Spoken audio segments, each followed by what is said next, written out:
तितिक्षव जो सहनशील है, कारुणिक है जिसके अंदर दया है, सब प्राणी मात्र का भला चाहता है, अजात शत्रु है जिसका कोई शत्रु नहीं है, शांत और जो शांत रहता है। मैया ये पंचगुण जिसमें उनका संग करो, आपका मन अपने आप एकाग्र होगा। मन कहीं भटक तो जाए आपका, नहीं भटक सकता। तब मैया ने अनेक प्रश्न किए। फिर प्रश्न किया कि आपके दर्शन में सबसे पहले कौन से अंग का दर्शन करें। तब भगवान कपिल कहते हैं, मैया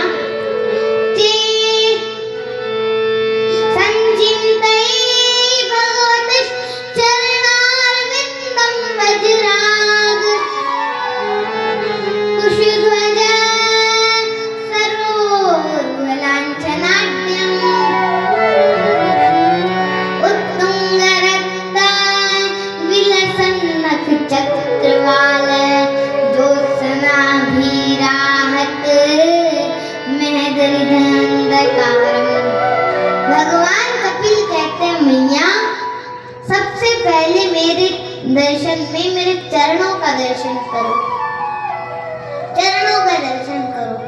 भगवान के चरणों में 4 चिन्ह हैं। वैसे तो ठाकुर जी के चरणों में 48 चिन्ह हैं, ठाकुर जी के चरण में 48 चिन्ह हैं, लेकिन यहाँ पे 4 चिन्हों का वर्णन किया गया है। 4 चिन्ह कौन कौन से? वज्र, अंकुश, ध्वजा और कमल। ये 4 चिन्ह हैं हमारे ठाकुर जी के चरणन में। सबसे पहला वज्र। देखिए, जब तक व्यक्ति पूर्ण निष्पाप नहीं होगा तब तक भगवत विश्वास दृढ़ नहीं होगा, और जब तक भक्ति में भगवत विश्वास दृढ़ नहीं होगा तब तक भक्ति बढ़ेगी नहीं। बिन विश्वास भक्ति नहीं, बिन विश्वास भगत होता ही नहीं, बिन विश्वास भक्ति होती ही नहीं। बिन विश्वास भक्ति नहीं, भक्ति होती नहीं। क्यों विश्वास नहीं होगा? बोले क्योंकि पापों की छोटी मोटी मात्रा नहीं है, पापों के पहाड़ है, पहाड़। और इन पहाड़ों को नष्ट करने का एक ही उपाय है। क्या?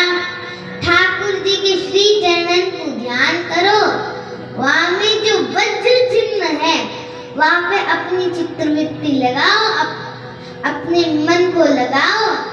जितना वज्र चिन्ह का ध्यान किया जाएगा उतनी ही निष्पापता जीवन में आएगी।